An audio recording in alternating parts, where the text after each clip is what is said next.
Somos el grupo 2 y a continuación analizaremos una planta de producción de benzenaldehído. Este compuesto corresponde a un líquido que pasa de ser incoloro a amarillo y es muy reactivo. Tiene olor a almendras amargas, por ello es útil como saborizante, aunque principalmente se utiliza en la síntesis de otros compuestos orgánicos. También es un intermediario para el procesamiento de perfume y ciertos colorantes de anilina. Esta es la planta que se analizará a continuación.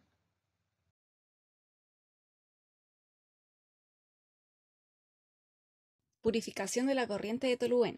Primero se analizará el intercambiador I1, que tiene como objetivo precalentar hasta 60 grados Celsius la alimentación de tolueno que va a la torre de destilación de 1.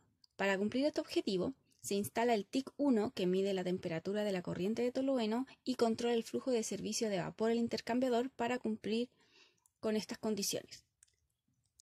Por otra parte, la torre de destilación de 1 tiene como objetivo purificar la corriente de tolueno para ser alimentada al reactor R1. Para lograr la separación se requiere tener un perfil de temperatura en la columna. Para ello se debe controlar la temperatura en el tope y en el fondo, alcanzando los 111 grados Celsius y 136 grados Celsius respectivamente. Se utiliza el TIC3, que mide la temperatura en el tope de la torre y controla el flujo de reflujo, mientras que en el fondo se implementa el TIC2 para medir la temperatura y controlar el flujo de vapor de servicio del hervidor en un control en cascada con el PIC1. Además, se debe tener un control de la presión, que en este caso es de 1 bar, para lograr la separación. Esto se logra a través del condensador, por lo que se implementa el PIC7, que mide la presión en el interior del equipo y controla el flujo de agua de servicio de este. Otro objetivo es la continuidad operacional. Esto se logra satisfaciendo el balance de materia. En este sentido, se implementa el LIC2, que mide el nivel del estanque E1, que almacena el condensado y controla el flujo de salida de este mismo. De la misma forma, se implementa el LIC1 en el fondo de la torre para medir el nivel y controlar el flujo de fondo compuesto por silenos y etilbenceno. Caldera Q1. El principal objetivo es satisfacer la demanda de vapor a 15 bar. Para ello se implementa el PIC5, que mide la presión en la corriente de vapor de salida y controla la corriente de diésel y gas natural con un control con razón compartido. Además, se debe cumplir el balance de materia en el estanque de la caldera.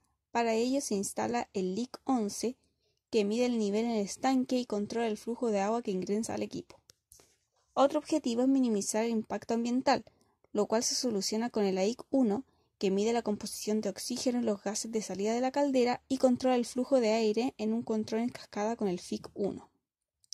También se debe controlar la salida de los gases para favorecer la transferencia de calor y la eficiencia del proceso. Para ello se instala el PIC6, que mide la presión dentro de la caldera y controla el flujo de gas que sale de esta.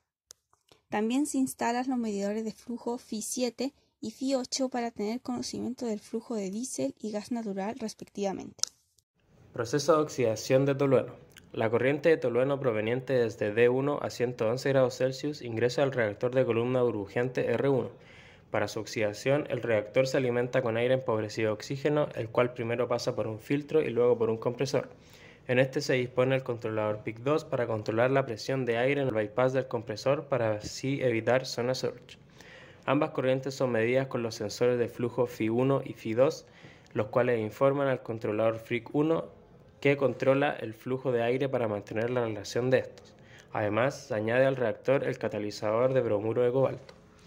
La temperatura de R1, que es de 150 a 155 grados Celsius para propiciar la reacción, se controla mediante el flujo de vapor que circula por la resistencia G1 y por el flujo de tolueno recirculado a través del intercambiador de calor I4, mediante los controladores TIC5 y TIC4 respectivamente. La presión del reactor se controla mediante el flujo de gases del tope a través del controlador PIC3. Esta corriente de gases sale a 140 grados Celsius y todavía contiene tolueno, por lo que para su recuperación pasa por el intercambiador de calor I3, en el cual se controla la temperatura aguas abajo con el controlador TIC6.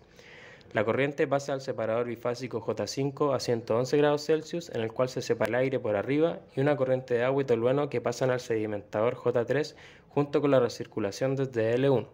Aquí se separará el agua por el fondo y el tolueno será recirculado de R1. En ambos equipos se mantiene la continuidad operacional con los controladores de nivel LIC4 y LIC5.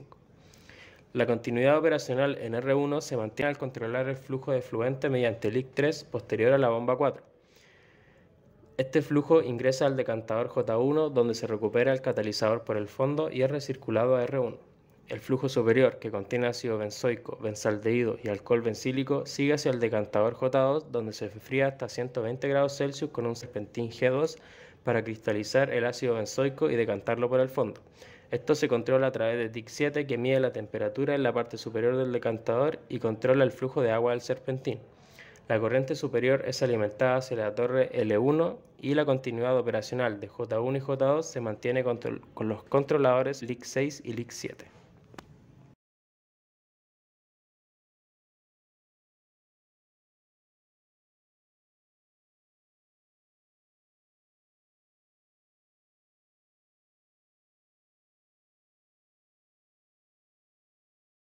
El sensor de presión corresponde al instalado en la caldera Q1, utilizado para medir la presión de vapor suministrado por la caldera a 15 bar y así satisfacer el suministro de vapor de los rehervidores.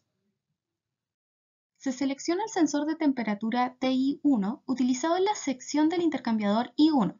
Es para medir la temperatura de la corriente de tolueno que debe ingresar a la torre de destilación D1 a 130 grados Celsius. Se escoge un termómetro de resistencia, específicamente una PT100 de marca Omega. Para el sensor de flujo FI3, que mide el flujo de ácido clorhídrico desde E5 hacia el mezclador M1. El sensor seleccionado es de marca Siemens modelo C-Trans FC330, el cual consta del sensor C-Trans FCS300 y el transmisor C-Trans FCT030. Este sensor es de tipo Coriolis, los que son comúnmente utilizados en aplicaciones de control de mezclas, como es este caso, y funcionan según la inercia del fluido que genera una torsión del tubo de medición, emitiendo así una señal.